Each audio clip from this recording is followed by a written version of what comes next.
Hello, everybody. Welcome, welcome, welcome to the stream.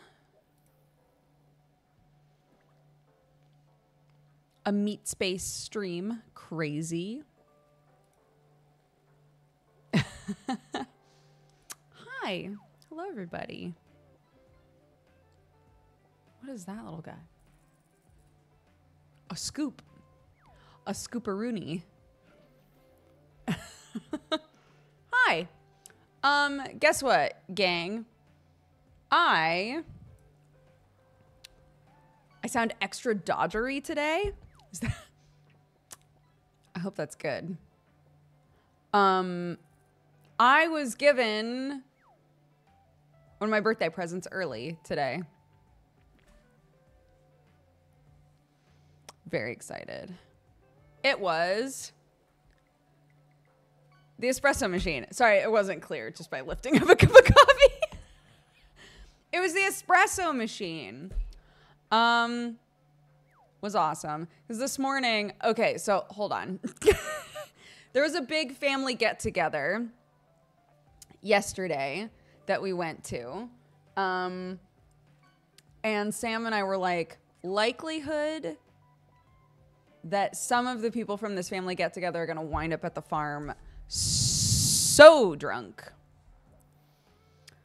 Like 150%, right? And we were spot on.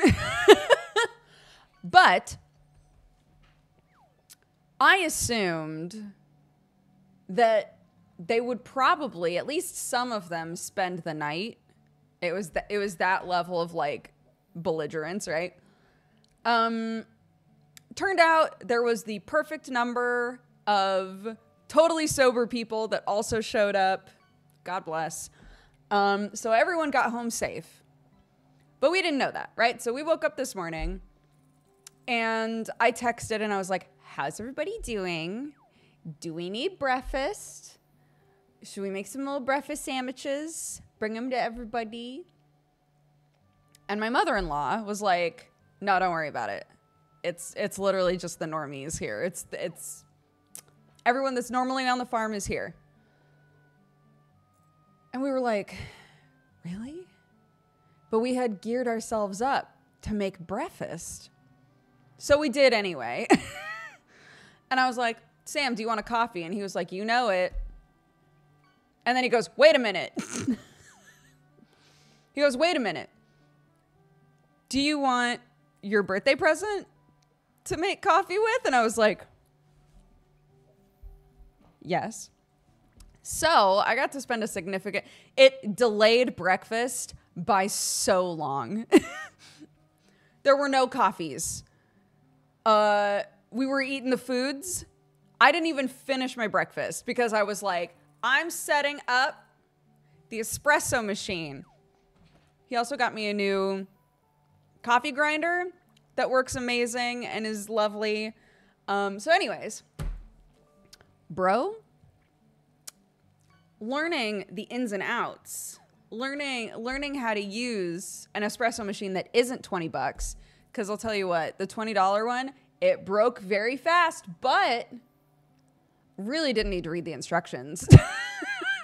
It was like, here's water, coffee goes in this thing, plug it in, press the make espresso button, which is basically what this is as well, except it has fun and nifty things like a pressure gauge on it, which wound up being extremely important. I kept trying to make coffee. Except it cost $2,000. It did not. No. If you'll all recall, I was like, I want to ask for an espresso machine for my birthday, but I'm worried that my husband, who has the go ham disease, will go too ham and get me a thing that has too many bells, too many whistles. I don't need bells and whistles. I need pour spout for coffee come out and maybe steamy beamy for milkaroonie, right? I was trying to keep with the... Anyways. So anyways.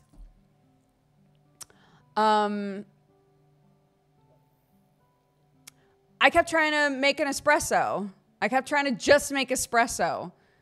And the pressure gauge was going every single time.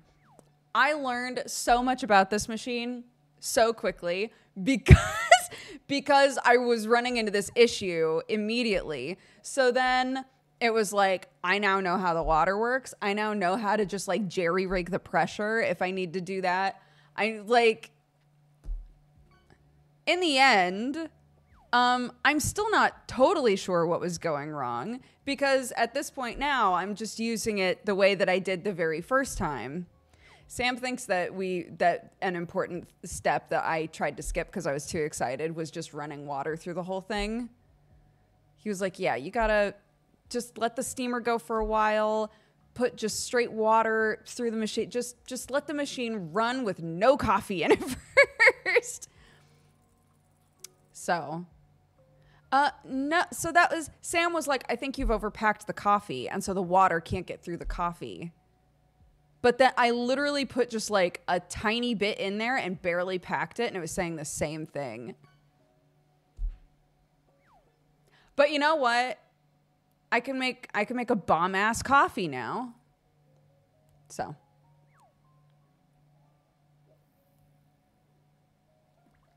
Yeah, I didn't properly exercise the espresso machine first. You got to get the old spirits out to put the new spirits in. Yeah. Tell me you talked Jesse out of playing the sea diving game. I don't want that sweet boy to die of fright. I did what friends have done for me before, which is I put like a vague warning because he was like, hey, tell me what it is that you wanted to tell me about the lasso, which I'm not going to spoil any of you on it. But I basically did like vague warning, like 2-word vague warning, and then a spoilered thing. So I was like, if judging by this vague warning, you're like, oh yeah, I don't give a shit about that, then don't spoil yourself, right? But if that makes you go, this might be something I'm not okay with, then clicky the thingy, right? So, so yeah, I think, because he was like, oh, I think I'll be fine. I feel very strongly that when stuff sneaks up on you, it can be much more alarming, right? For those of you who don't know, Jesse has a fear of deep water and specifically a fear of sharks and like deep sea terrifying creaturs, right? And Thalassa is a game where you are underwater all the time, and some slightly horrifying stuff happens in it. And I was like, I just want you to have a heads up because, everybody likes to goof it off, but legitimately, he's one of my best friends. I know that this stuff makes him uncomfortable. I know that people are asking him to play the game because they want him to squirm, right? And he is consenting to the experience of putting himself in the situation where he might squirm. But I don't think most people going into the game know, like, what the game's about and the, like, catalyst of the game. And so I just wanted to give him a heads up, and I got a bunch of messages and saw a bunch of messages from people being like, don't tell him, you'll ruin it. But like, legitimately, I don't want one of my friends having like a panic attack on stream. I don't think that's funny. So I told him, I gave him the option to unspoiler it if he wanted to, and he did. And he read it, and he said, I think I'll be okay. And I think just knowing that it's going to happen ahead of time will help him. That's all.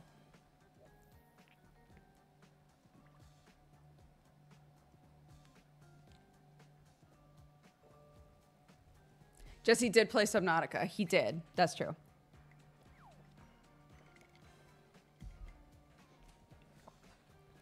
But if in the future... Because again, I only thought to do this because a friend had done this for me before. If in the future you're like, my friend really wants to go see this movie, This is another situation where I've used this exact thing. I had a friend who was watching Good Omens. I had a friend, again, I'm not going to spoil anything, but I had a friend who was watching Good Omens, was watching season 3 of Good Omens, and had just gone through some shit in for real life, and was like, I'm just having such a good time watching Good Omens. And I was like, that's so great. I'm wondering if, I was like, would you like to know some spoilers that might affect your viewing experience? And she was like, sure. So I did the exact same thing where I was like, here's the vague warning and here's the spoilered warning. And she chose not to unspoiler it, but appreciated just knowing in general, like, oh, this topic is going to get brought up. I'm mentally prepared for that now, right? So those are, it's an option if you're like, I want this person to know, but at the same time, I don't want to like affect their viewing experience in a way that they aren't okay with, right? So you can give them the like baby step and then the big step.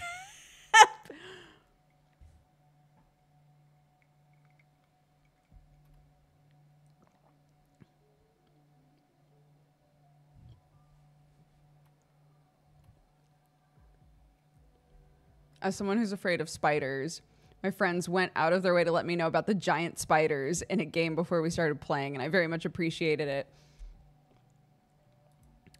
I also feel like sometimes like fears like that are very widely known. Like maybe somebody talks about them a lot. And sometimes it's sort of a thing that like maybe comes up.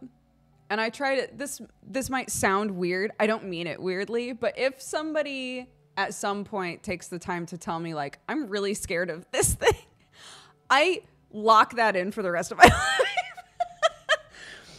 I don't lock in things that might be more useful on the day-to-day, like how people take their coffee, but I'll lock in that somebody's really scared of a specific thing.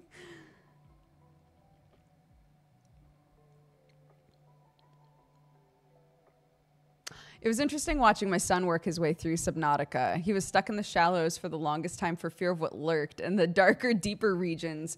Dude, I've talked about this before, but I don't have a fear of like deep sea or anything like that. But when I had my very first VR experience, that like deep sea VR experience thing that has like 3 levels to it, right? The first level of it, I was freaking out because it was like my first VR thing, right? So like everything felt so intense. And then the last experience in that set is like, you are in the dark. You are in the deep, dark sea. And I was like, fuck this. Took the headset off because I was so scared. It's like, no, absolutely not. For what it's worth, in case you ever do this at some point, it's very worth it to push through the deep, dark sea one. Sam did it, and I watched the screen while Sam was doing it, and it pays off 100%. Nothing scary happens. It's just you start in the dark, and you're like, I don't know, you know. It's it's just terrifying. That's all.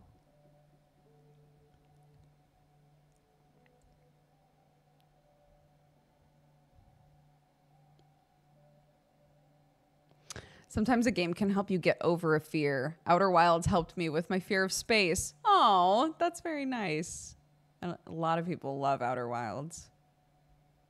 As far as I know, they updated the deep sea one, and now there's a giant kraken at the end. It's scary enough. It's scary enough.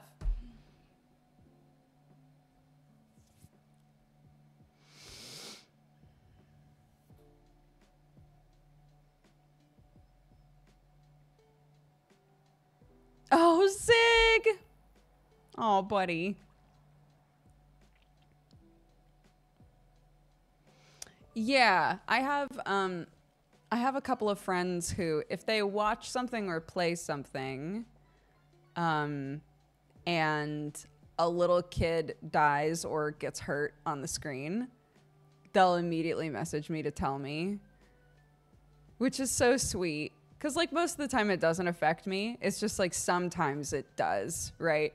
So they'll be like, oh, my gosh, you've got to play this game. But, FYI, a little kid gets hurt, and it is on screen, and I just want you to know.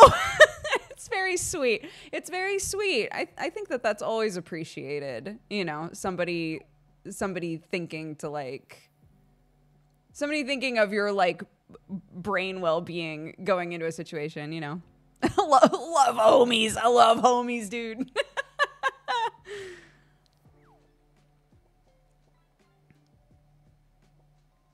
I have a friend that checks with me for dog stuff. Cute. Yeah, Does the Dog Die is actually such a good resource. In case somehow you don't know this and you're watching this right now, there's a website called Does the Dog Die? And it originally started off as just an archive of pieces of media and whether or not the dog dies in it, and has now become like a full-ass, like, warnings website for things.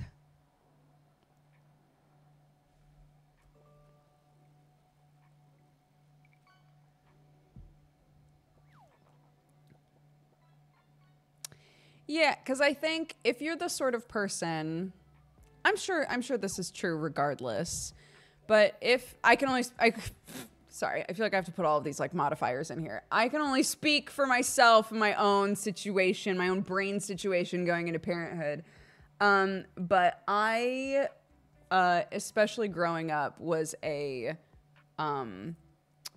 like, slippery slope catastrophizer, right? So, like, something small would happen, and I would lay awake in bed thinking about how that small thing was potentially going to, like, ruin my life, basically. And I think it's easier to do that when you're a kid because you have less of a context for, like, how important things are, right?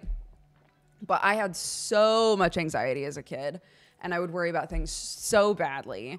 And I got a lot better with it. And then I had a child, and suddenly I'm catastrophizing about shit all over again, right? And I think part of it is, like, people will talk sometimes about horror movies and how, like, different types of horror or, like, scary or thriller stuff will hit differently depending on, is this something that could really happen or not?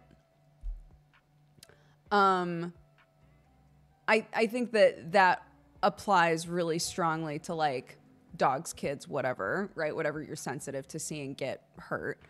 That if you have a propensity for that, right? And you see a scene in a movie where they're depicting something that could potentially happen, you might later, in, like, I saw a spooky, scary monster in the darkness sort of way, you might later find yourself, like, trying to convince yourself that that's not going to happen to your own dog, to your own kid, right? So it depends. It totally depends for me. Like I said, most of the time it's fine. I don't like seeing kids get hurt, but most of the time it doesn't unlock that, like, man, I hope X doesn't happen, right? But sometimes it does. So I just appreciate the heads up. I think the heads up is just nice.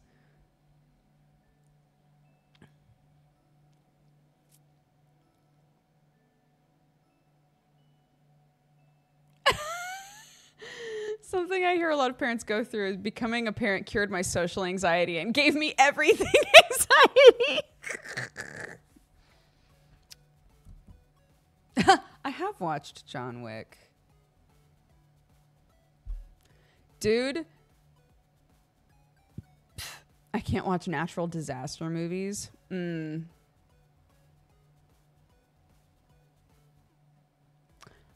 Sorry, John Wick just reminded me of all of the memes that have been made of the like Olympic shooters. I assume most of us have probably seen these. Like there's Olympic level like shooting. And bro, people are going so hard. Yeah, and somebody made a post. One of them is like this older man from Turkey who took silver, I think. And somebody was like, this guy reminds me of John Wick for real. Because there's like a picture of him like looking hardcore, ready to shoot. And then a picture of him like kissing his cat. You know? What's funny is I didn't see the Turkish guy for the longest time. I saw Kim Yeji. Is that her name? I saw way more of her first, and then it spilled into all of the other people just looking so hardcore.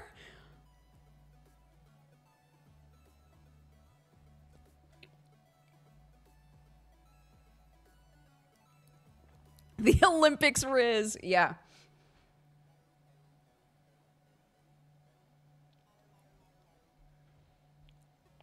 We were watching the gymnastics. We put on gymnastics for a little bit. I was trying to think to myself, like, what part of the Olympics would my kid enjoy watching?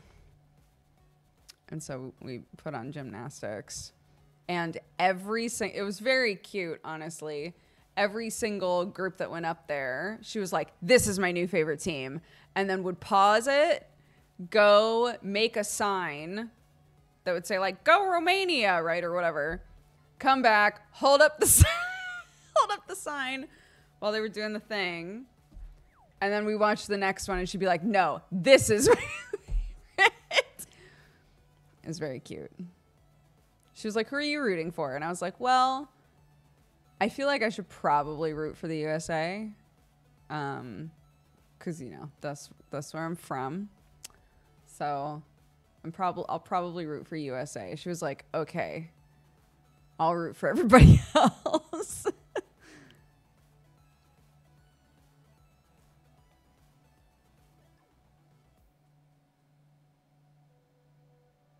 Yeah, it was very cute.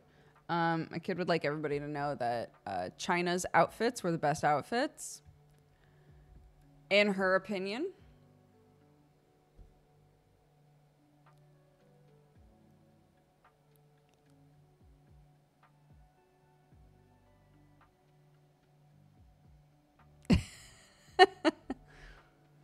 Yeah, she just wants everybody to have a good time, you know?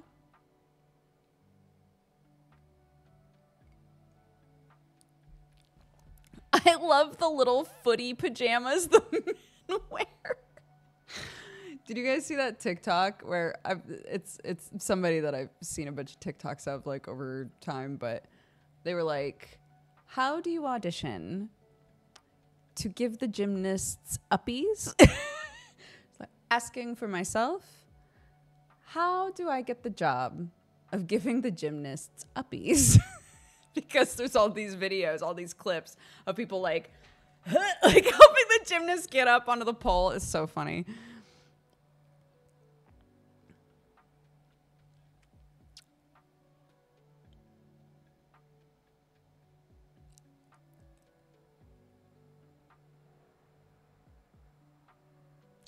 At the family get together yesterday, there's like a bunch of people in the family that we almost never see, and they came out.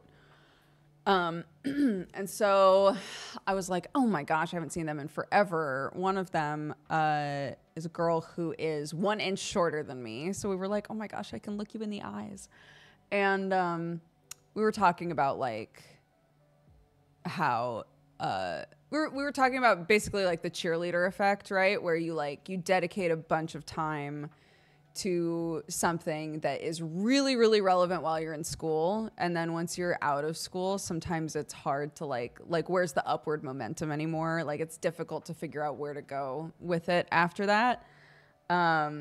And she was like, yeah, I did gymnastics since I was really little. And since graduating, I haven't done anything with gymnastics because typically if you want to keep pursuing it, it's because like, right, you want to go to the Olympics or something, right? She was like, but I recently joined like a gymnast group for adults. And it was my first time like doing anything in years. And I did pretty well. And she showed me a video and I was like, what the fuck? She like absolutely bodied it. It was just like backflip, axle, right? Like I was like, what do you mean? What do you mean you're just like doing all right? To an untrained eye, that looked crazy.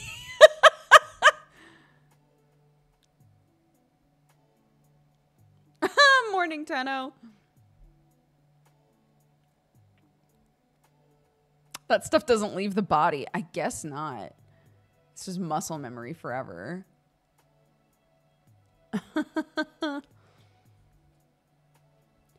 Boom, boom, boom, boom, boom, boom, boom. Yeah, I was like, I didn't do anything that I could, like, I did a lot of dancing. I did a lot of dancing growing up, but trying to do adult dancing classes now, not like SEZY, just like adults are there. Trying to do adult dancing classes now. The number of times that it's like, all right, 5, 6, 7, 8, everybody got that? We're moving on. It's like, my brain isn't trained for this anymore. Slow it down, dude.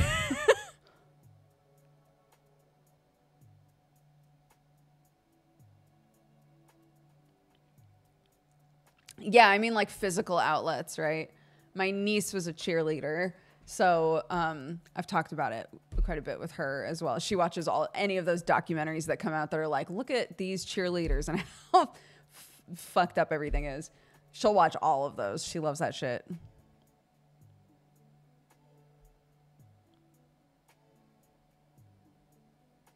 Yeah. Sorry.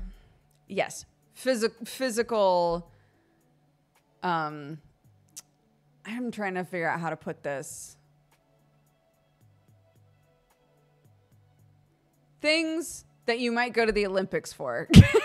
Things that are Olympics adjacent.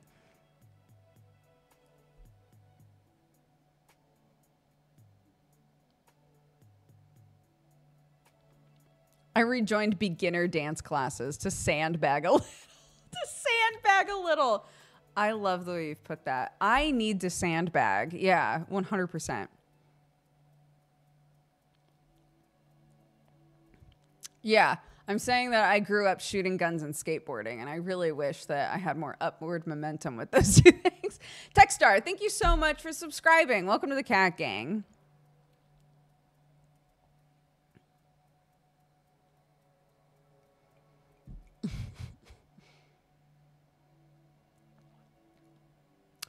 Oh my gosh. A friend of mine just got into burlesque dancing.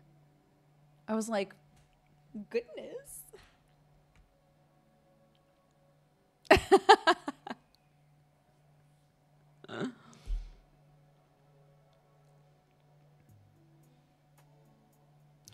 think it's interesting there isn't really a European equivalent to cheerleading.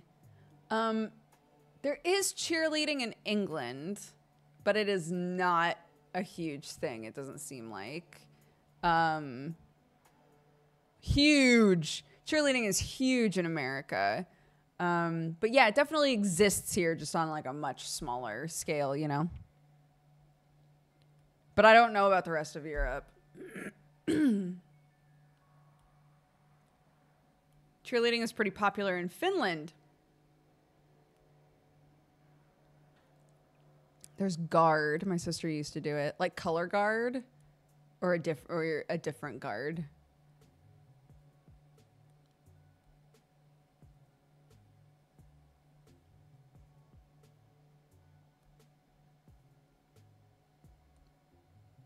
Cheerleading has a weird aura. 100%. I completely agree. Dino Man, welcome to the Cat Gang. Thank you so much for subscribing. I'm so out of practice of doing it with the hands. Welcome to the cat gang. Thank you. Because normally I'm a shroomy. And when I'm a shroomy, you can't see what I'm doing with my fisties.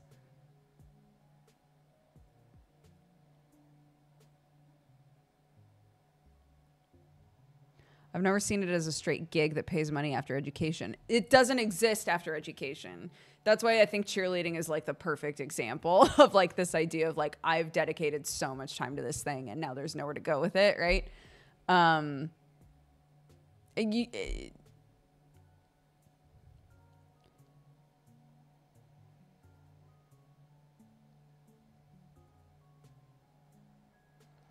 an EU baby, I thought cheerleaders were only a movie thing. They're not. They're not. No. This is reminding me of when I was talking about Halloween with some of Sam's old friends. I was talking about how we go to America for Halloween now. And we were talking about the difference between like Halloween here versus Halloween in America, and how in America there is so much Halloween shit, and like there's slowly getting to be more and more Halloween shit here, but it is not at all on the same level. And I was like, yeah, you know, last year when we went, the street was literally like filled with kids who were trick-or-treating, right? Like from like 5 p.m. So like it was still light outside, right? There's plenty for little kids to do before it gets dark. Like it was like a whole thing, right? And it was very fun to show videos of that to people because they were like, wait a minute. Like I think the Halloween vibes that are depicted on TV, a lot of people assume that doesn't actually happen anywhere in America. And there are plenty of places in America where that is not what's going on. But in a lot of like, you know, suburb neighborhoods and stuff, there's lots of shit going on Halloween. Yeah. Hi, Summer. Oh my gosh. I have to upload that emote. Summer got me an emote made for my birthday. And it's so cute. Hold on. Let me show it to you. Maybe I can upload it right now. I definitely have a slot for it. Wait a second. Hold. We're going to upload it right now because it's so cute. Wait, what's yours called, Summer? Okay, good. All right, hold on.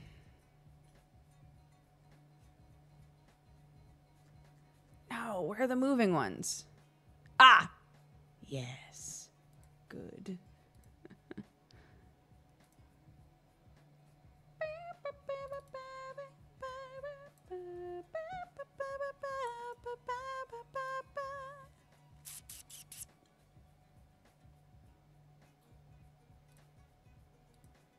All right, I'm doing it right now. I'm doing it right now, dude.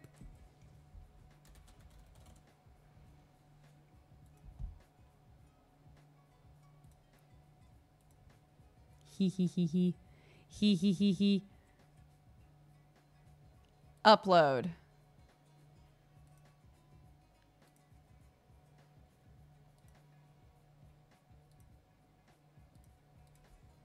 Okay, does Doog cheers work? No, it doesn't.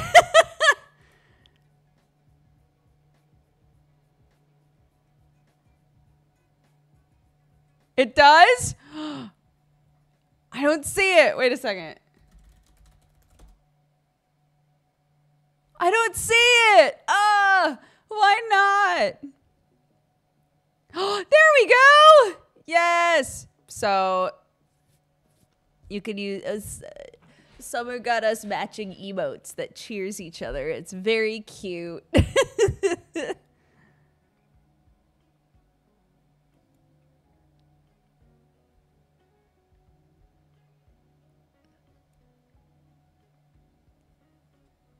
I love it. It's our first mushy emote. Thank you, Summer.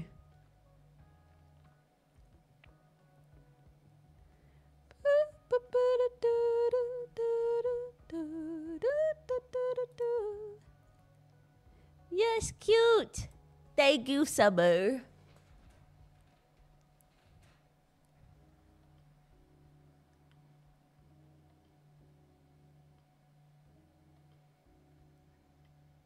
They are out of sync.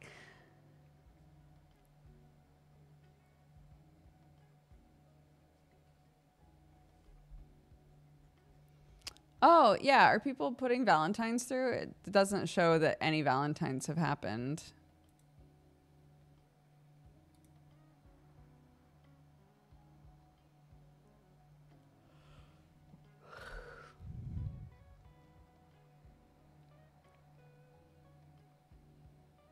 Weird. Might be bugging out.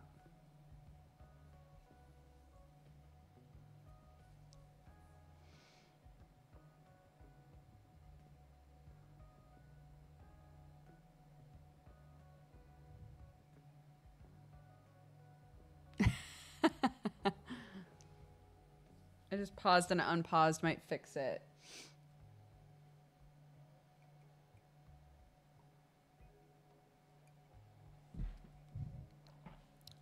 Yeah.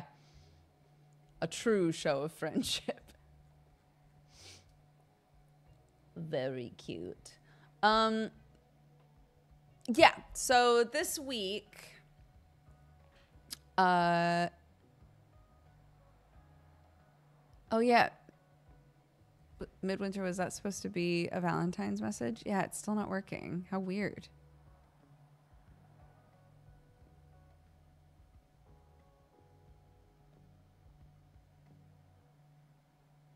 Alex's worked, and so did Summer's.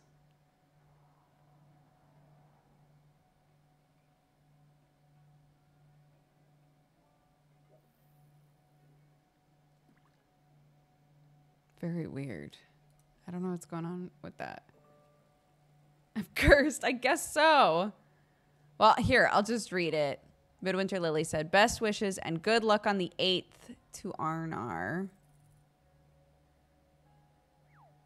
Maybe I'm not allowed to tag a mod.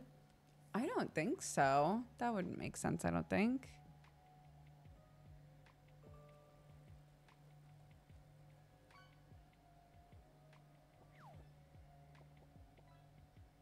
Oh, hold on. I'm scrolling up to see.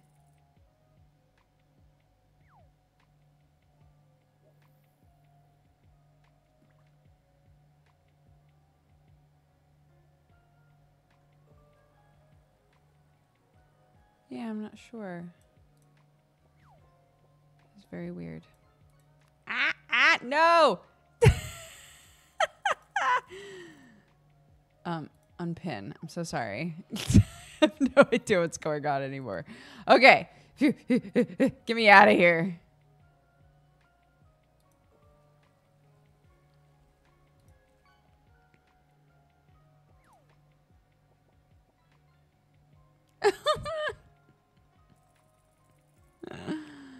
Oh my goodness. Okay. I'm not touching it anymore. I'm not touching it anymore. I'm done, okay? It's done. I'm over it.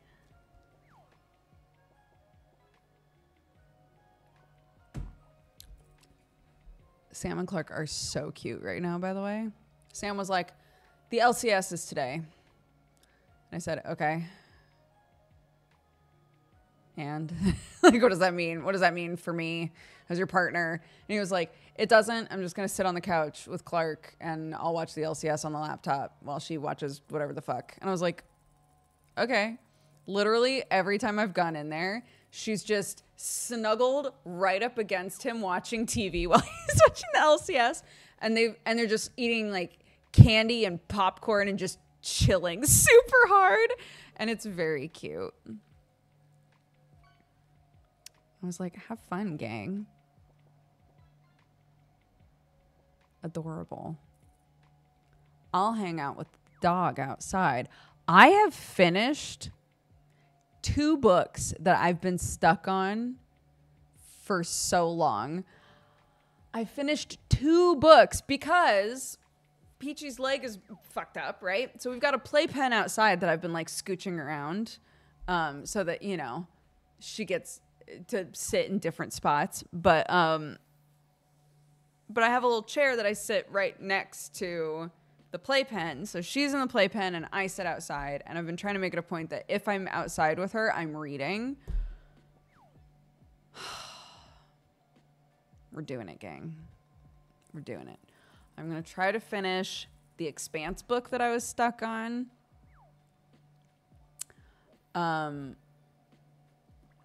And something giants. Shit. I can't remember. There's another book that I like started and literally stopped immediately.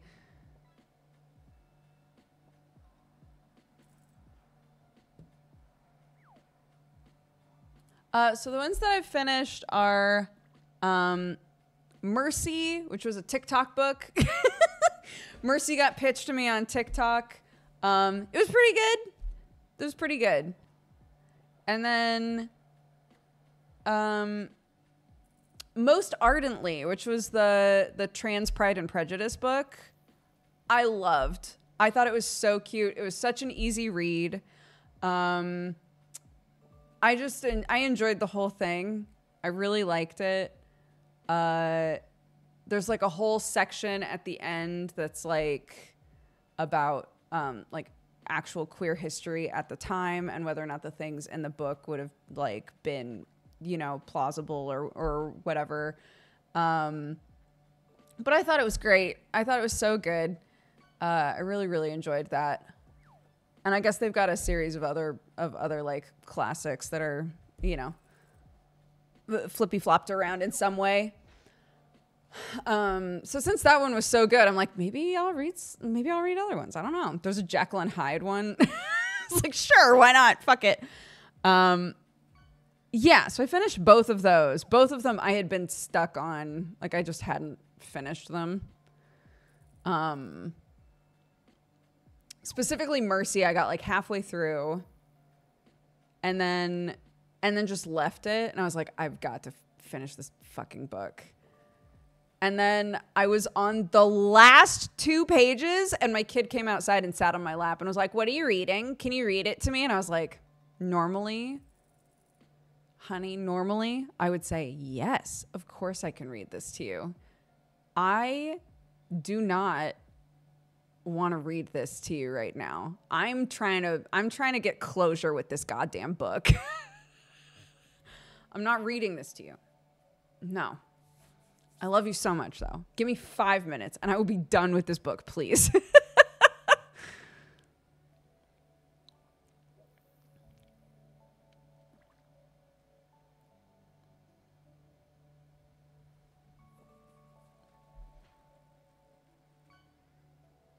Transmetropolitan? No. Is it? I assume it's a book since we're talking about books.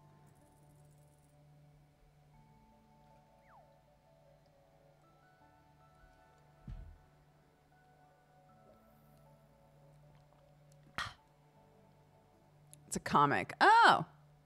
God, I haven't read a comic in a hot minute. People keep talking about how My Hero Academia is done. And it's made me go, should I just push through and finish reading that shit now that it's done? Should I just push through? I hit such a wall with that manga. I hit such a wall with that manga, dude.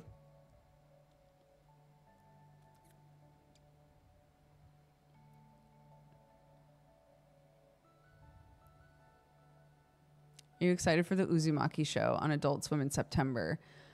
Not particularly. Not because I think that it's going to be bad. Because I don't know what it's going to be like. And Uzumaki is such a like hyper specific stylized thing that honestly, I'm protecting my heart. I don't want to go into it being like, this is going to be the shit, dude. This is going to be so goddamn great. I can't go into it with that vibe. It's my favorite horror manga ever.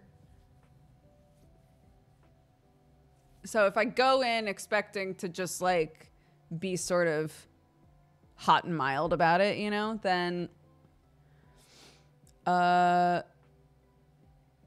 great.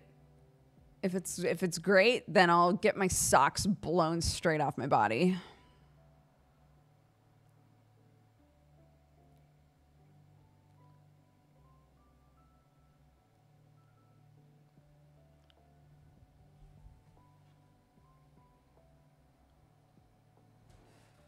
I hated Uzumaki so much while I couldn't stop reading. I have such a love-hate relationship with that feeling of like, I hate this, but I am gonna keep reading it. You know? I'm trying to think of an example. There have definitely been manga that we did on Manga Pod where I was like, I don't recommend this. I don't like it. But also I need to know what happens, sort of a thing, you know?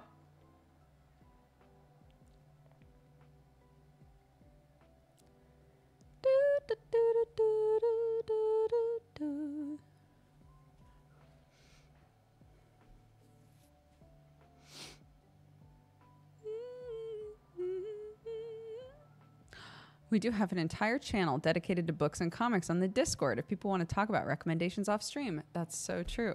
Good plug, Free. Damn.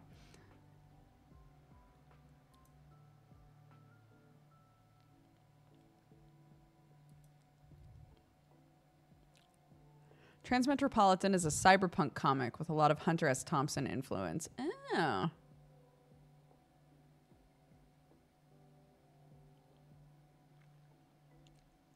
Yeah. The problem is if you hear a song that's really catchy and then you sing it around a 6-year-old who picks up songs the second she hears them, you become a feedback loop where you could be sitting around being like, I've really got to sing something else. But then there's just a weird little creature in your house singing that song. And you're like, I don't know how anything else is supposed to get in here.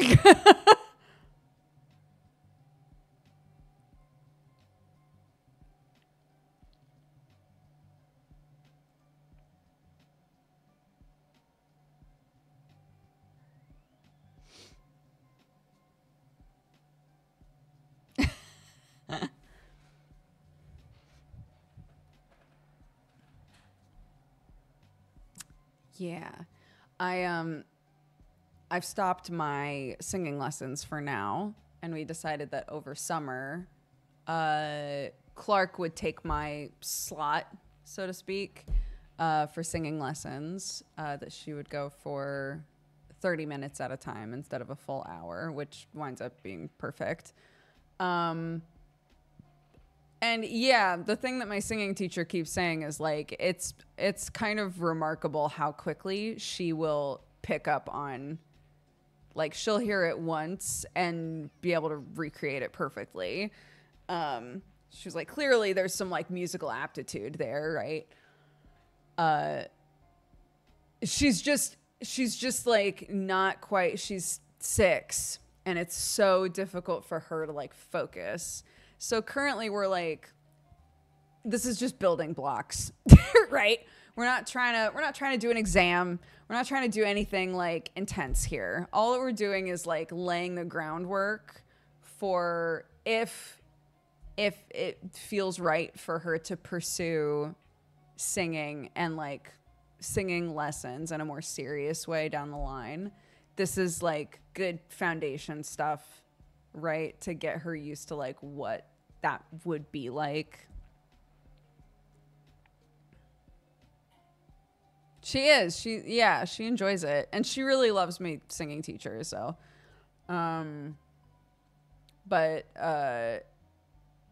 yeah, she just gets silly goofy, you know. Once the spotlight's on her, she instant silly goofy kid, which I get. I was also an instant silly goofy kid, so.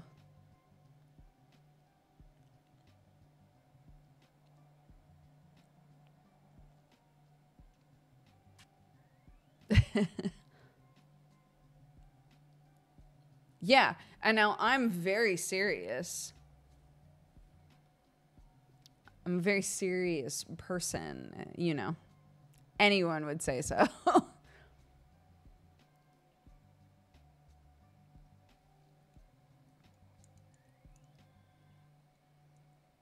I want to make all the drinks now. I want to make every drink. I'm so excited. You guys know what this means, right? I can finally do my weird little coffee afternoons or coffee mornings. I'm so excited. I can just like text a person and be like, come over. I need to learn how to make a drink. Come over. I'm going to make you a thing. And then we're going to talk about life or whatever the fuck.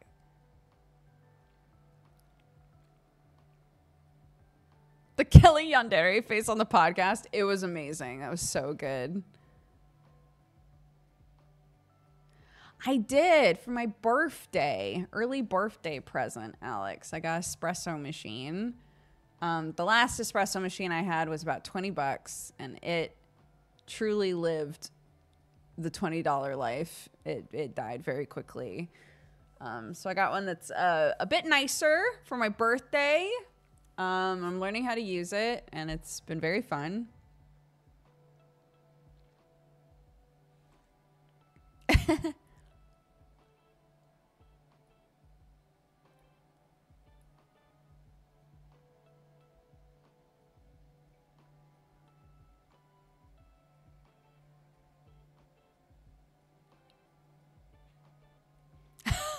My sister to what I call horrendous coffee because I need to practice. That's so good. I was saying to Sam, like, I need to come up with a good name because ideally down the line, I think it would be really fun to like, you know, just text a few people and be like, hey, Saturday morning, if you're free, please come over. I'll make coffee or whatever for everybody, you know. I would love to do that in the future. I think that would be so fun and cute. But first I have to figure out how to make stuff, right? So, yeah. Horrendous Coffee is such a good name.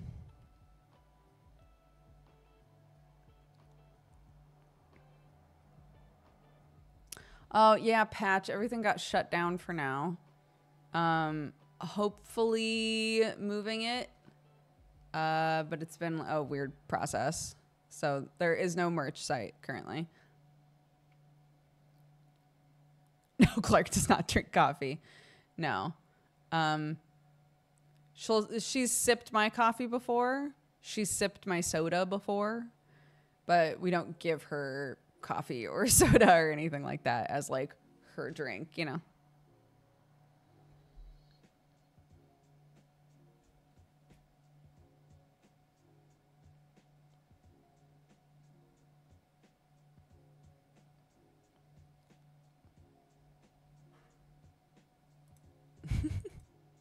She's had, when I was a kid, my favorite drink that I would get when I went with my mom to like a cafe or something, my favorite drink was what's called a vanilla steamer. It's literally just a little bit of vanilla syrup and then steamed milk.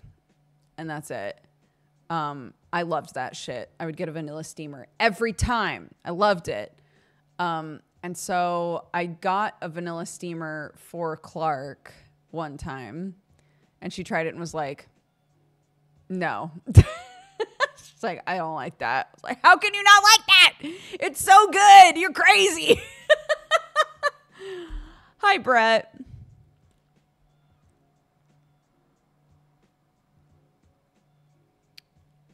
Oh, no, Thundergrub.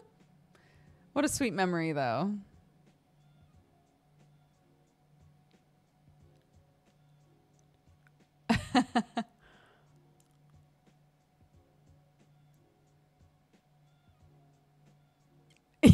Yeah, literally, like, it's fine. Thank you for being honest. But what the fuck? What do you mean? We went to a place and I was explaining that, and there was nobody else in the coffee shop. So I was explaining because Clark was like, I want a drink. And I was like, here's the issue. I don't know of anything I can get you here that you're actually going to drink, because hot chocolate is really hit or miss. You don't like a steamer. So I was talking to the person behind the counter and I was like, what options do we have here? And they were like, we could try a hot chocolate, but with white chocolate. And Clark was like, yes, let's do that. So we tried it. She took one drink and was like, oh, that's delicious. I was like, oh my gosh, have we found a drink for you? Took a second drink and went, no, it's too much. Like, God damn it. What do you mean? One drink was great. Two drinks was too rich. Two drinks was not okay.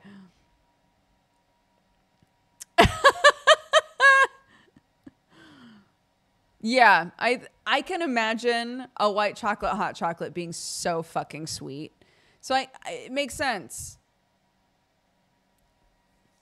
But my quest to figure out what my kid wants to drink when we go to a cafe, it continues. Currently, she just gets juice, which is fine. She gets juice and a butter croissant. Great. I'm like, I want you to have the experience that I would have, right? And maybe she doesn't give a shit about this, but like, I have such fond memories of going to cafes with my mom and being able to be like, I'll have a vanilla steamer. Just having something that I could order that made me feel cool. Juice is pretty good. Juice is a winner every time.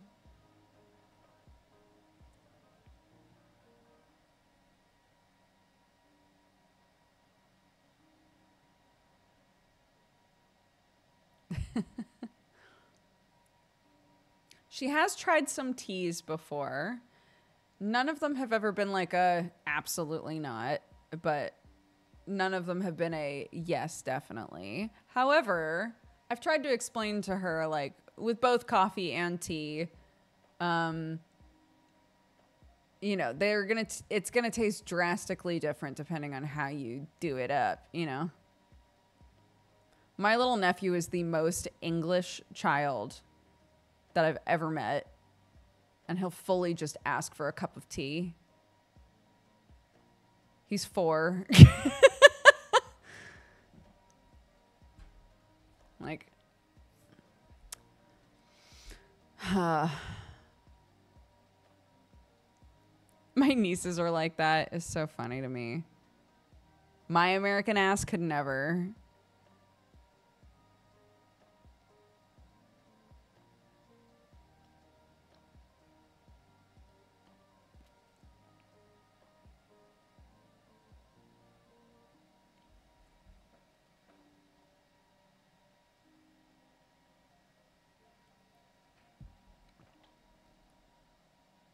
Does tea generally come with milk and sugar there? I mean, they give you the elements to do it up yourself. I feel like tea is such a deeply personal thing here. It is expected that you're going to want both milk and sugar, but it's very unclear how much of each every individual would want. I don't put milk in my tea. I'll drink tea with milk in it. But if I've ordered tea and they've given me a little saucer of milk and a little thing of sugar, I just dump some sugar in there and I get on with it, you know? And for some people, it's the opposite, where it's like, I'll have a little milk, but God, keep the sugar away from me, right? It's like everybody's so specific about how they like it.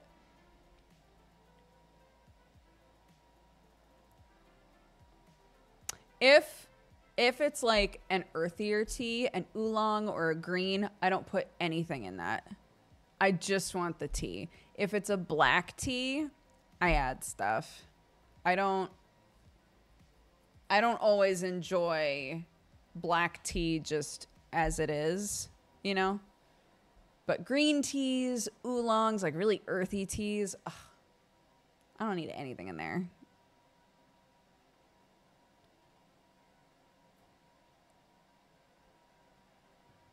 My friend and I had a proper argument about scones 2 weeks ago. Oh, the like jam, cream, butter thing. There's a place nearby that I'll pop into sometimes because they make fresh scones in the morning. And I'll go there to get a couple scones, one for me and one for Sam when he wakes up. And they've learned now not to ask me what I want with it because the answer will be nothing. They've stopped asking.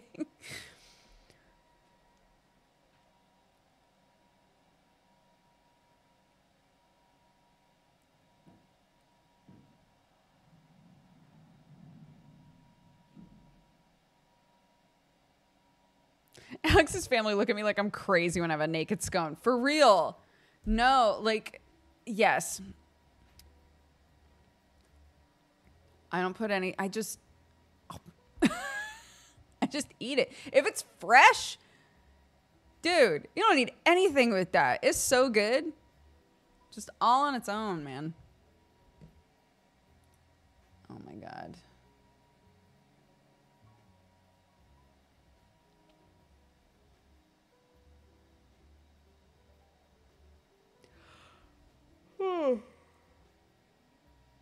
Huh.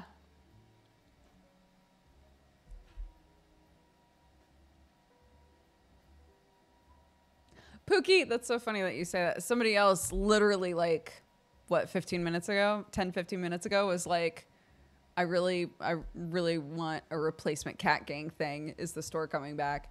So the current situation is that the store as it was needed to be shut down. And stuff needed to be migrated, but we weren't like looking at the statistics of things that would sell. The number of things that we're migrating is pretty small. But we have an option for where to put them.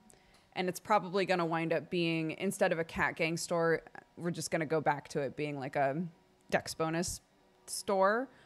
But it's like resetting all of that up again now.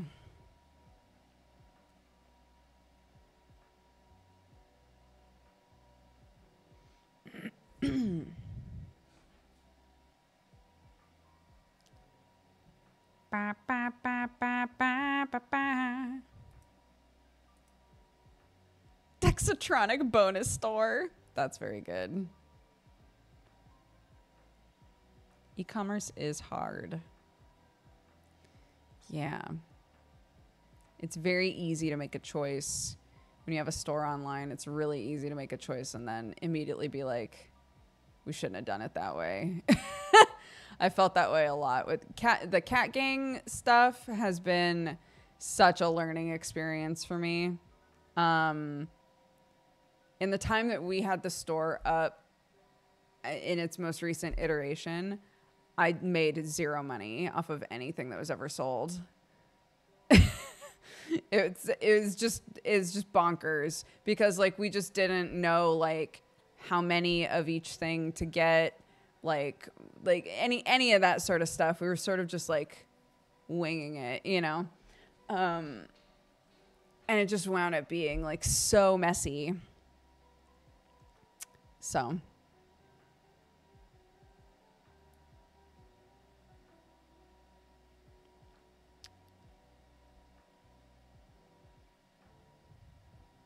But it's okay.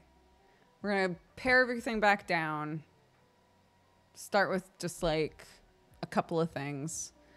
Probably going to operate it through the same system that we're doing Dodger Coffee with. That way everything's just being shipped from the same place. But again, it's just getting all of that set up and working.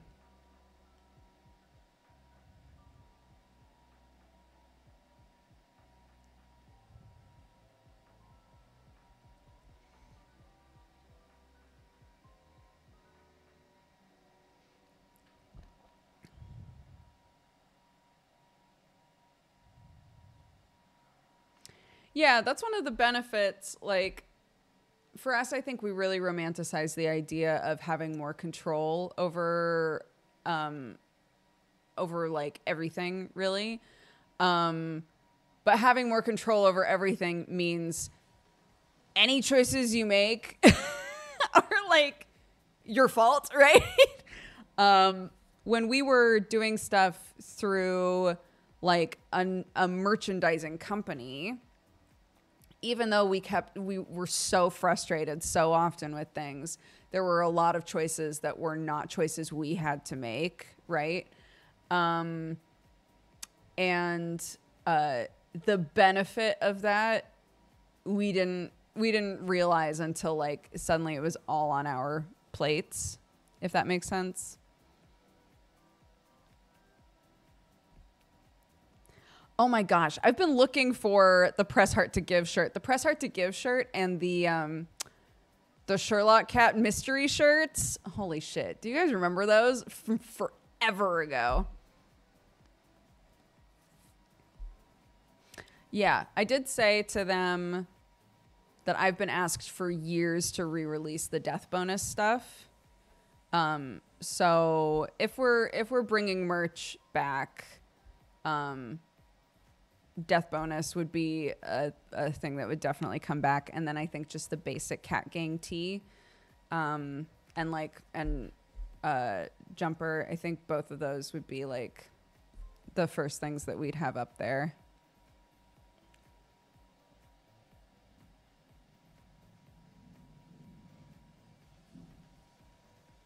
Yeah. Well, I was thinking, because I was like, oh, should I do like an alternate form of like an alternate version of the death bonus design that's more like creepy swampy? But I think it's best to just have the original design, and I can always go back to that artist and see if he's still down to like do stuff with us and potentially do like a new design in that style, you know?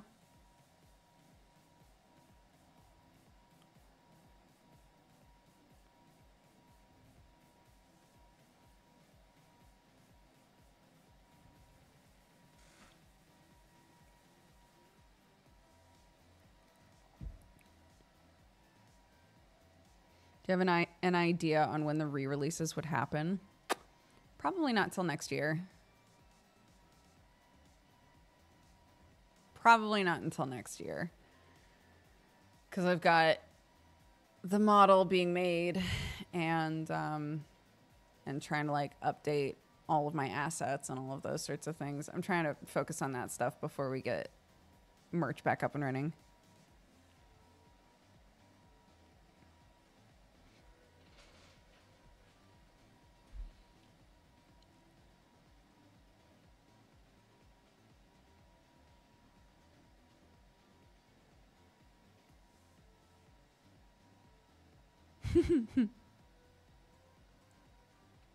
Yeah, chat was asking if I'd do a plushie, which would be very cute.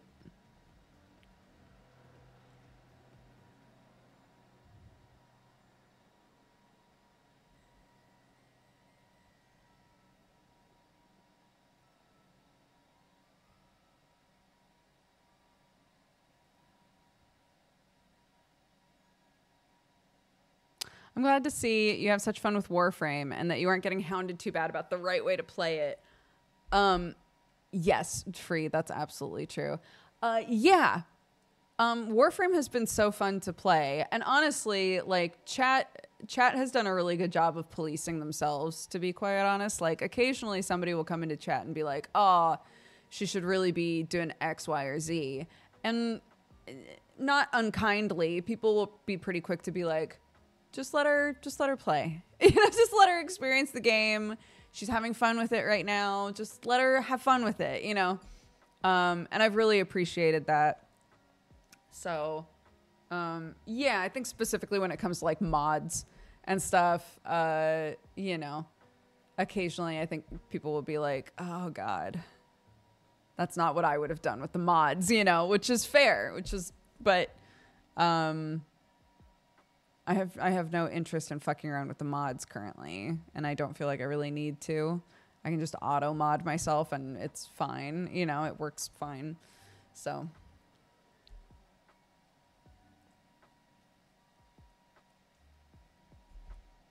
My drink in the Jared Lawson mug is a homemade latte with the new espresso machine. It's very good.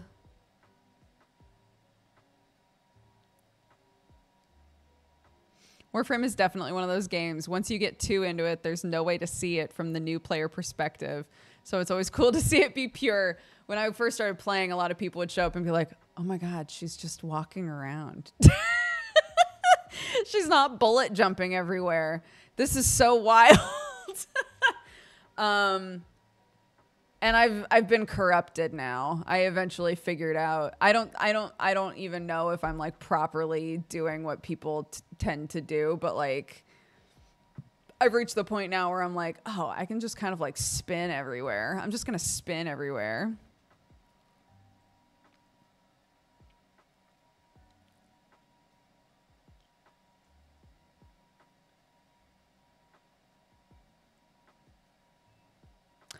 I do know about the Moomin mugs, yes. And I went through a very intense Moomin phase.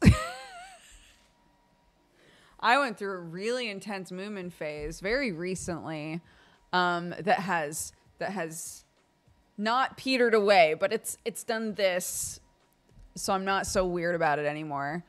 And I was looking at the mugs a while ago and I was like, I can't buy any of these because what's going to happen is I'm going to justify buying like 10 of them and I can't do that, right?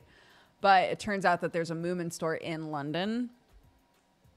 So I was like, here's my deal with myself is that next time I go to London, I'll make sure that I hit up the Moomin store and I'll make a deal with myself that I cannot buy a mug. I can't buy a Moomin mug online. I have to buy it in the brick and mortar to like contain myself, you know.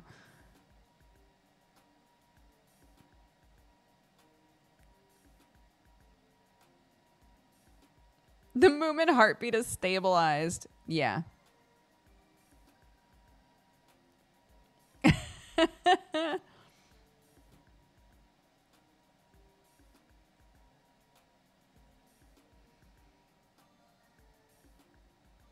Socks with the glow-in-the-dark Hattie Fatteners. I don't know what it is about the Hattie Fatteners. I love them. I was saying there's like glow-in-the-dark polymer clay, right? And I was saying a while back that I really wanted to make little Hattie Fatteners and put them in, like have a like a plant pot with some kind of a plant in it and have little clay Hattie Fatteners in it. And then at night they would glow. I think that would be so cute. I just want weird, cute little things all over my house.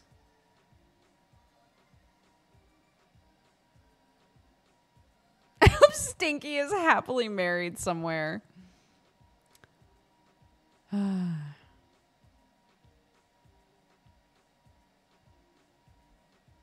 Hattie Fatteners are, they're little creatures in the Moomin universe that seem to operate with a sort of hive mind. In the original book, in the Moomins and the Great Flood, they can't hear or speak, if I recall correctly. They just kind of wibble wobble around. They're like these weird little blobs with like fingers like this, and they just kind of do this. They're just weird little white things that just kind of like float around. And they channel electricity, and so they shock things. So it would be very cute to make them out of clay that glows, because they're weird little electric ghosts. Dodger citing source material. I've read that book so many times. It was my only Moomin book for so long.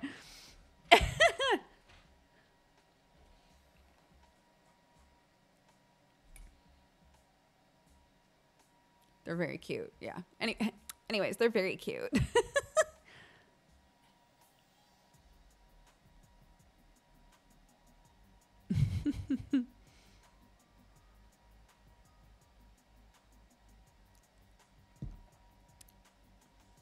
I haven't pitched Sam on the idea. A while back, I was telling chat about how we have one of those huge. Why did I do it like this? One of those like really big support beams in our house. That's just gigantic, right? Just like just so big. Anyways, I was thinking to myself, how much really would it affect the stability for me to just like make a tiny little hole, just a tiny little hole in it, like near the bottom, right? Just a tiny little one, and then make a weird little creature out of clay and have it peeking because it's like way up high on the ceiling. I just have a little creature peeking out of a hole in it. I think that would be so cute. I want to do that so bad, but I do have to, with something like that, I feel like I do have to tell the other person who bought this house. I feel like, you know, he should know that I'm going to do that.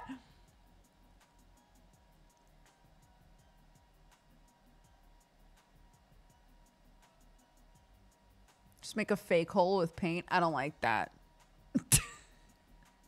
I don't like that though. I need the children in my life, of which there are 8 now. I need the children in my life to come into our house and be like, "What's that?" I don't know, child. What is that?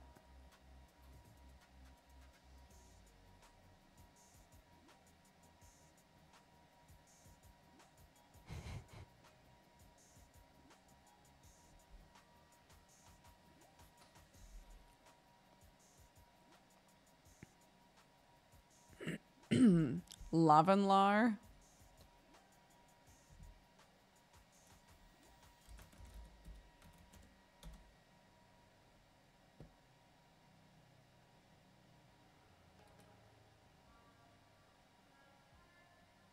Oh. Is it part of Elfdeling? It's taking me to pictures of Efteling.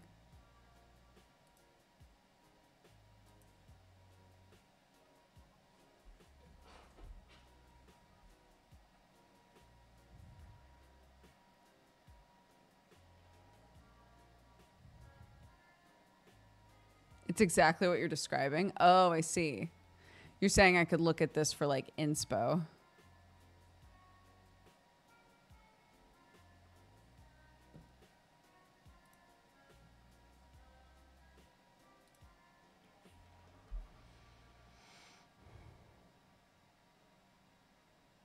I have no idea. That's just sort of how it's Efteling.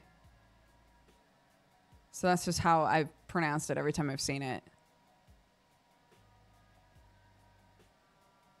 I don't know why I got in and saw this, but please do not mess with load-bearing walls or columns in your house.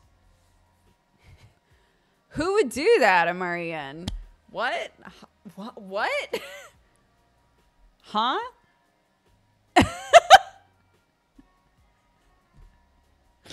I was saying, okay, wait. If you missed the pitch, though, let me do the pitch, okay? There's a big... My prescription is no. Wait! There's a big... There's a big support beam, like gigantic, okay? Don't let her cook. There's a big support beam that goes all the way across the house, okay?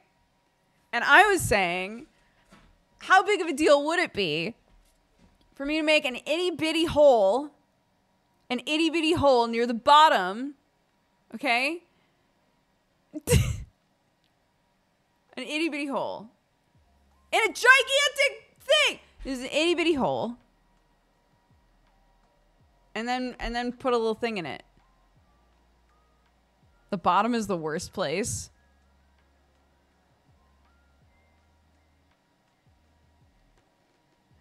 Okay, I'll put it somewhere else.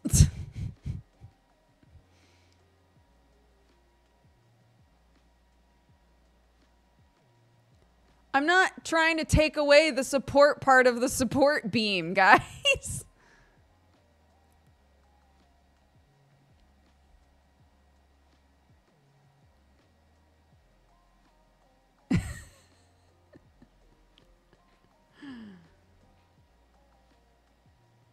All right, I get it. I get it. I won't do it.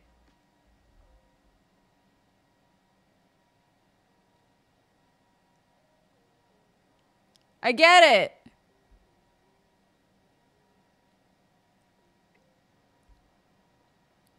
I love that, like, only a couple of people were like, this seems like a bad idea. And then Amarian shows up and says, no, don't do that. And everyone's like, yeah, Dodger, don't do that. Right, Amma?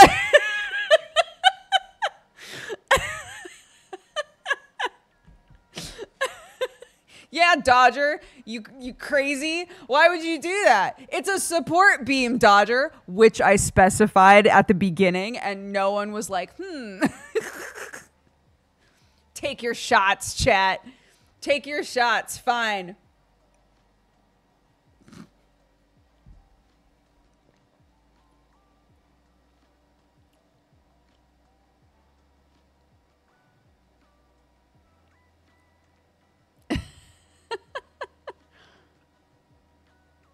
Any Warframe today? Not today. No, we just do a little. Chat just bullies me a little bit for 2 hours. I'm kidding. We just do a little 2-hour stream on camera on Sundays, and then I have Sunforged. Oh my god, I have to remake my sheet. I have to remake my character sheet for Sunforged. Because D&D got patched. I don't know if any of you guys know about that. I have to update my sheet. I gotta do that. Anyways, got Sunforged tonight. And then I'll be streaming again tomorrow. My birthday's on Tuesday. And I'm not going to stream during the actual day of Tuesday. But I am doing a collab in the evening. So I'm going to spend the day with my family and then do a stream in the evening on Tuesday.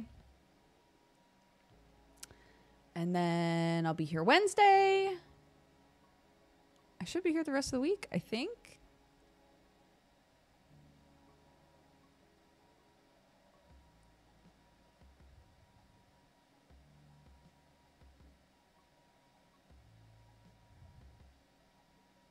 I'm catching up on Sunforge on episode 31. I'm so close. Oh my goodness. It's cooking, dude.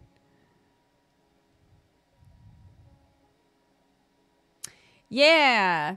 Yeah, I'll definitely do that. I have a couple of things that have shown up that I believe are intended to be like birthday gifts, which is very sweet.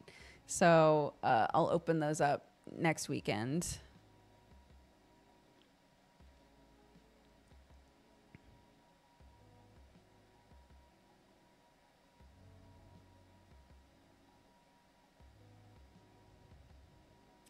Yeah, the stuff that I'm changing on my shit again, trying to be like spoiler free here, since a couple of you were like, I'm catching up right now. I'm not gonna spoil or anything.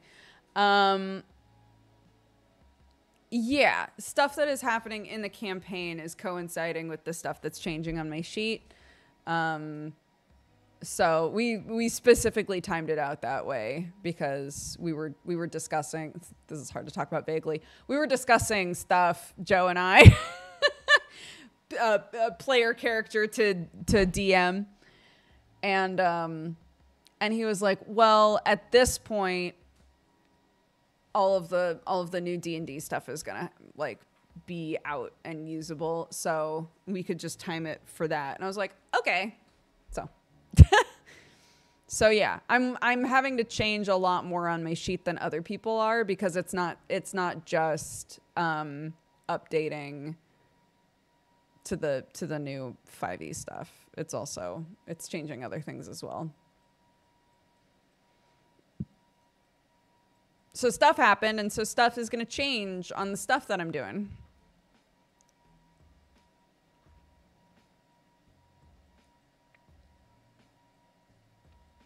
When will the stream schedule change back? I want to catch all the streams before it goes back to too early for me to watch. Oh, that's very sweet. My kid is on summer break right now, which is why we're on this, like, for me, 1 p.m. to 6 p.m. schedule. It will be that way until the beginning of September. That's when kiddos go back to school. So you got another month. You got another month of this. I was going to be gone a lot near the end of August. I'm still going to be gone a little bit, but shout out to my mama. She can't make it out anymore for health reasons. So trying to figure out if I'll be able to go visit her instead. We'll be going in October anyway, so just kind of like gauging what the situation is. But she was going to be coming out for like 3 weeks, and we wound up having to cancel that. So all of these like trips and things that I was going to do with her, we're starting to assess, like, are these things that we should still do, basically. I know, I'm very sad. But, yeah. I will. I'll send her your love. Sometimes she watches Sunday morning DOOGER or Sunday afternoon DOOGER, so she might get all the love while she's watching, but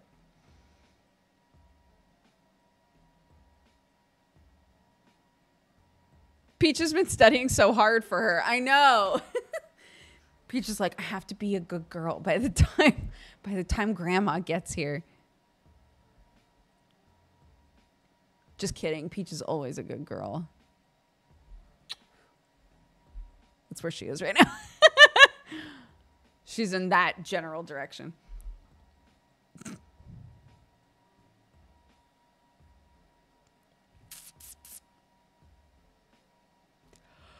But yeah. One of the things that we were going to do is there's a place in England where they have like a huge wild deer park. And I was like, I still really want to do that. We were going to just take a day trip. I'm like, I still really want to go see the deer. She's really bonded with Sam. Dude, I've been so, like, pleasantly surprised with Peach. She has learned so quickly to be more gentle with Clark. Like, there are times when she's really feisty with me and Sam, and Clark will go to, like, say hi to her, you know? And I'll say, be careful. You know, she's really bitey right now. And she will be so gentle with Clark. And it's very sweet. And, like, we were so worried because, you know, when Peach first came home, Clark understandably really struggled with the fact that Peach was biting everything, including us, you know. But like they've really gotten into a rhythm with each other, and it's gotten to the point now where like Peach is so excited when she hears Clark talk, and loves to like run in and say hi to Clark in the mornings and stuff. And it just warms my heart because, you know, Peach is meant to be her dog. So I was like, I really hope that they bond, you know, and they're starting to now, and it's very sweet.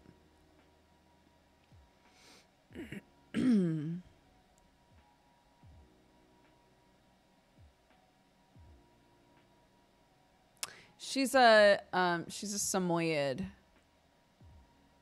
the evolved form of a Pomeranian.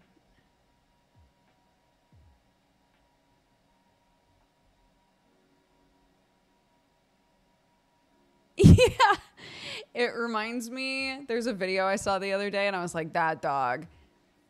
I saw a video the other day, maybe some of you guys also saw it, of this giant dog, and the owner is going, drop it, drop it, drop it. And you realize there are tiny little feet sticking out of this dog's mouth. And he had a baby bunny just in his mouth, but it was like alive. it was just chilling in his mouth.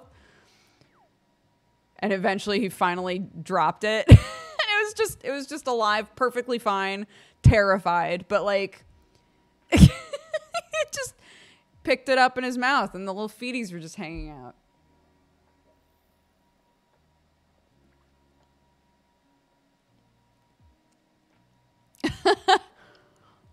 We had an Australian Shepherd growing up.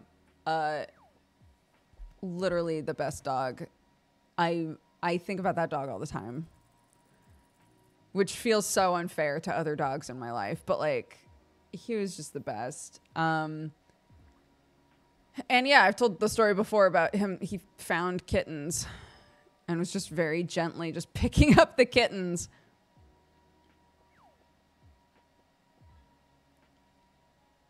My boy is an Aussie. They're so cute. I'm really glad that I had an Australian Shepherd before Peach, because Peach has a lot of those same herding tendencies, like bites people's ankles and stuff all the time. I'm like, oh, I've done this before. Oh, I've been here before. I've done this, you know.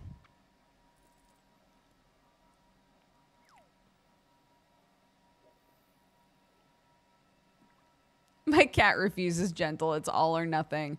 Both of my cats are so gentle until it's other cats. Sherlock is ready to like throw down with another cat. And he's sick, right? I keep like reminding people of this because he will chase off other cats. Like, he gets so angry about it. And I'm like, this man has tumors. This man has so much going on and he's still like, get off my property. You know, like, has zero chill about it. Yes, he was a street cat, but like has never had any street cat tendencies as far as I've had him, until we wound up with this goddamn neighbor cat that is obsessed with him. I'm comfortable saying this now, okay? I feel totally comfortable saying this now. This cat is obsessed with Sherlock. He shows up every day and just sits out the window. It's Moriarty behavior. He'll just sit outside of the window and let Sherlock go fucking crazy, trying to get to this cat to like tell him to go away, you know? And one time we had, because it was so hot, we had our windows like wide open and this cat fully just jumped into our house, and I was doing bedtime, and from upstairs I could hear Sherlock losing his mind. And when I got down there, this cat was like on his back like this in the corner, like, whoa, dude, chill out. Keep in mind, Sherlock has no teeth, clipped nails, right? Like, what was he gonna do? But this cat was terrified of him. He obviously gave him like a spook. He was scared.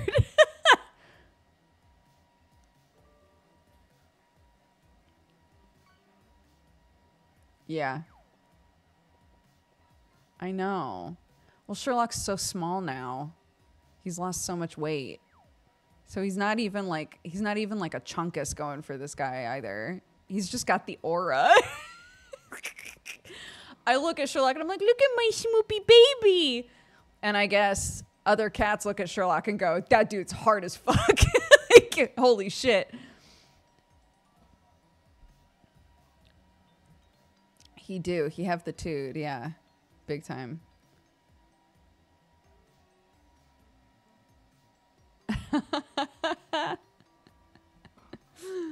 Oh my goodness.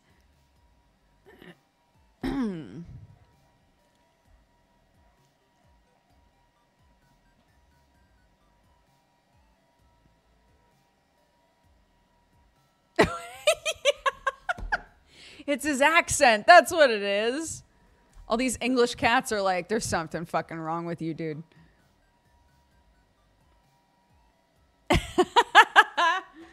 That's really funny.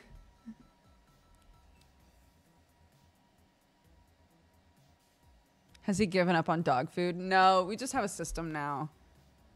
We have like a really high wall playpen since Peach's leg has been busted as well. But like every meal, every snack, she knows she has in the playpen. So we put her breakfast together. She's sitting in the playpen waiting for breakfast. And so we just lock her in the playpen while she's eating. And that way Sherlock can't get to her. She can, you know, leisurely eat her meal and not be rushed. The other thing we've had to juggle, though, is the second Peach is in the house, Watson doesn't want to be downstairs. So if Watson wants to eat her meal where she's used to eating her meal, I have to feed them before Peach gets in the house. So I feed the cats around like between 5:45 and 6 a.m. because like around 6 o'clock is when Peach wakes up. Sam takes Peach for her last like walk before he goes to bed. And then hopefully the cats are done eating and Peach can then eat the playpen. It's so silly. It's such a juggle.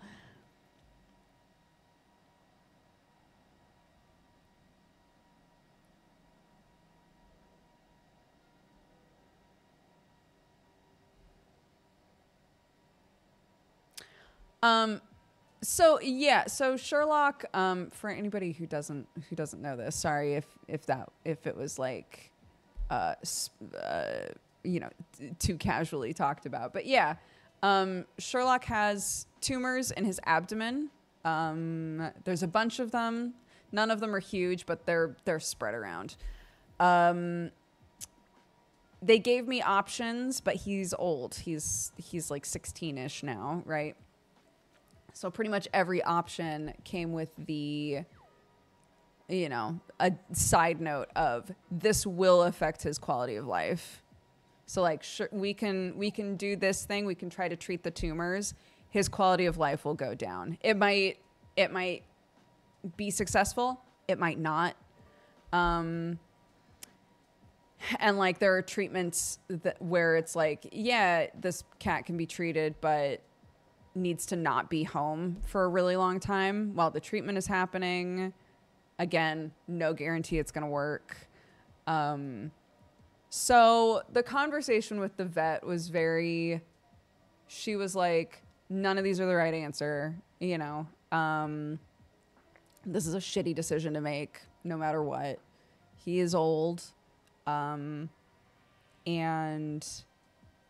one of the options that is totally a legitimate option is to give him steroids that will hopefully help with it a little bit, and just give him a really comfortable, loving rest of his life. And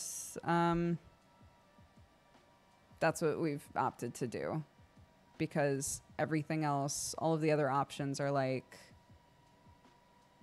he might not live through this treatment if we try and do treatment, or it might like really mess up something else in his body. It might make him feel worse.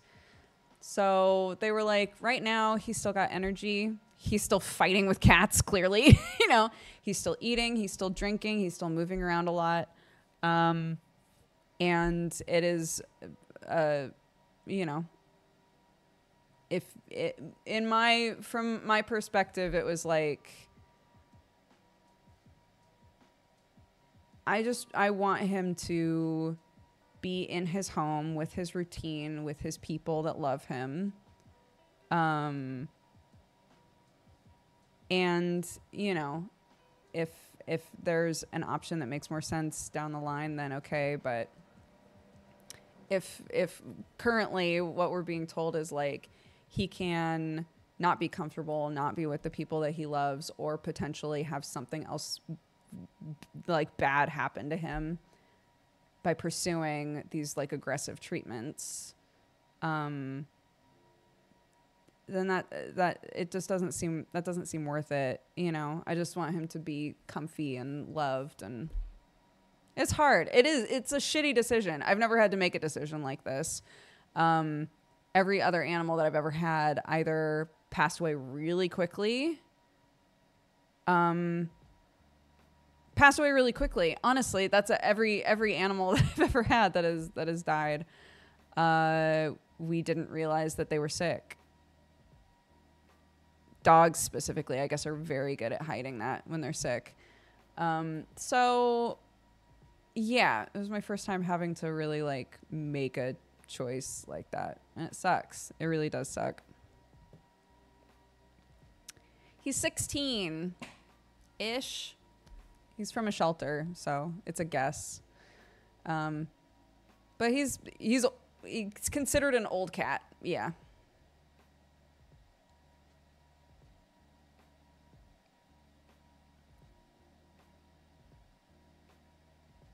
Yeah, I was talking with a friend who did like the send your cat away for a couple of months and then they come home thing.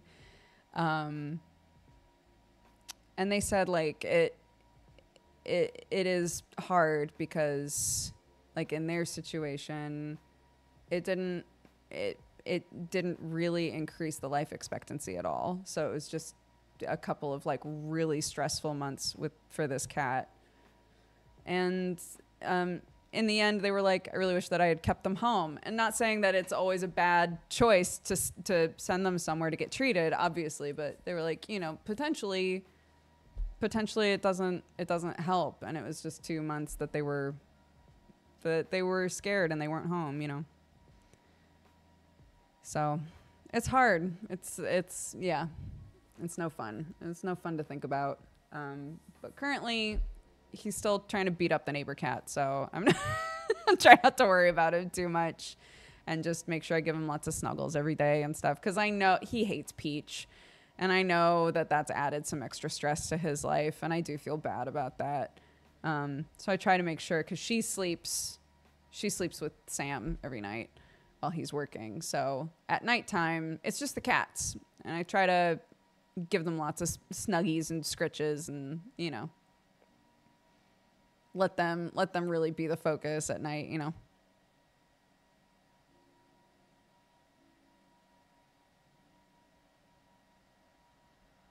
Yeah. You never know. I see those videos sometimes of people who are like, this is my dog. They said he was going to die 6 years ago, right? And it's just the most scrungly looking dog that you've ever seen in your life. I'm like, that could be Sherlock, dude. We could be having this conversation again in 5 years. And I'd be like, he's still here, dude. He's still kicking. You never know. You just don't know.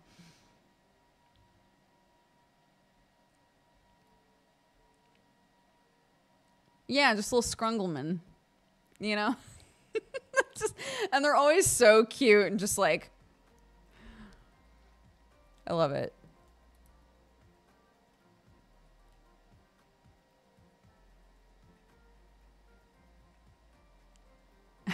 Yeah.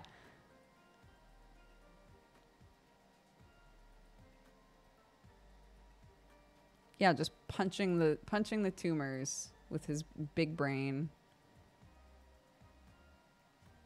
Dog pen. Yes. I haven't used this in a while. Should probably move it somewhere else where it's more useful.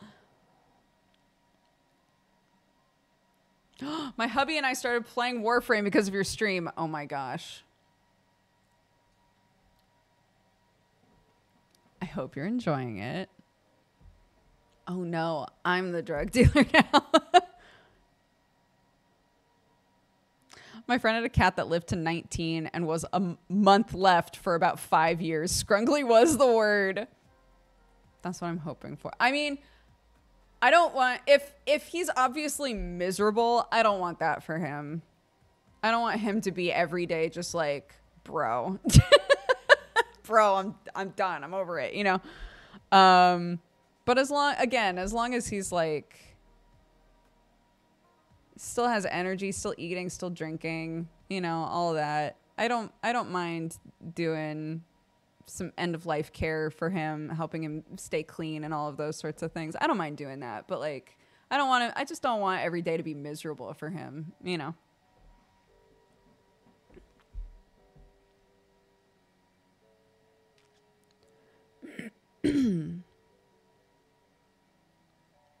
Yeah, as long as he's still beating up other cats, then I'll know he's fine. He's definitely not taking out any aggression about anything else on cats. That's not what's going on here.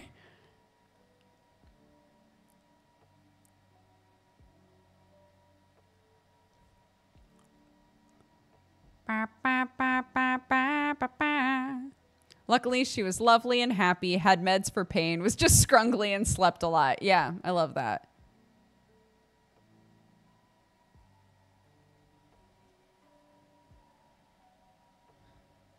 Yeah, I've done broth for our cats before. Most of the time when I make broth, it's with like rotisserie chicken scraps, the bones and stuff, and then there's just too much extra stuff going on in there. But if I've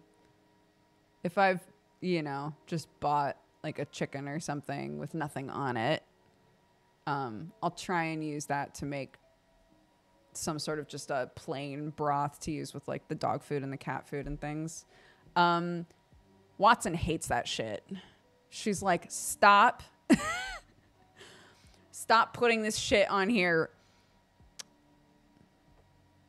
I was talking about that with my niece because my niece was visiting a friend and her friend's cat was having trouble like enjoying their food, I guess.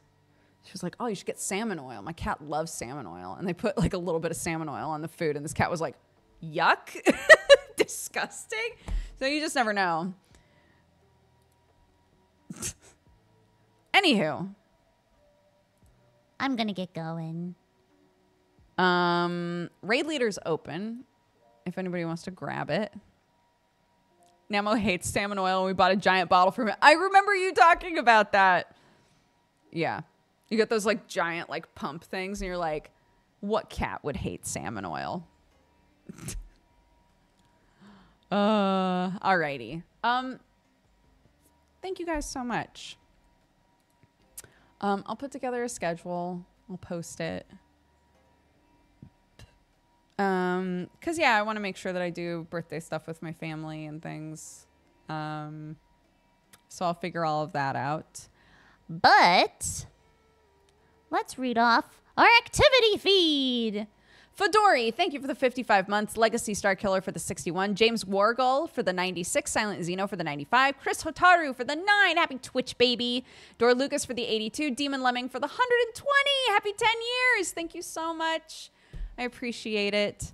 Jolms, thank you for the 6. An anonymous gifter gifted a sub. Thank you so much. Pigeon Studios, Pete, thank you for the 8. Techstar and Dino Man, thank you so much, both of you. Welcome to the Cat Gang. I appreciate it. Mizu Noise, thank you for the 78. Wolven for the 66. Dojums and Drum, thank you guys so much for the gifted subs. Drakenbolt for the 89. Wizardy Sloth for the 90. Bakovic for the 56. Cyberpope for the 47. Peripheral for the 53. Silpha for the 106. And Slida Gamer for the 45. Thank you guys so much. We had so many subs and resubs today. I appreciate it. Yeah, it's my birthday on Tuesday. I'm very excited.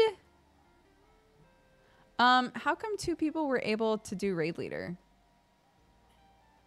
Why did that happen? Hold on. Hold on. I'm scrolling up. Let's see who grabbed it first. Tana grabbed it first. Oblivious, I'm sorry. Hold on. Let's see. We have a backup one in case for some reason there's something wrong with this one. It don't look like there is though. Playing Noita. Redeems have been very wonky. Here, Oblivious, I'll give your points back. Let's go ahead and raid raid Tana's Raid Leader, which is Pirate Software.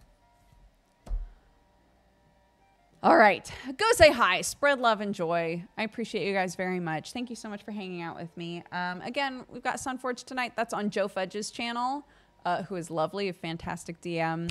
And tomorrow will be a normal stream. So I'll see you guys then, okay? Okay, bye.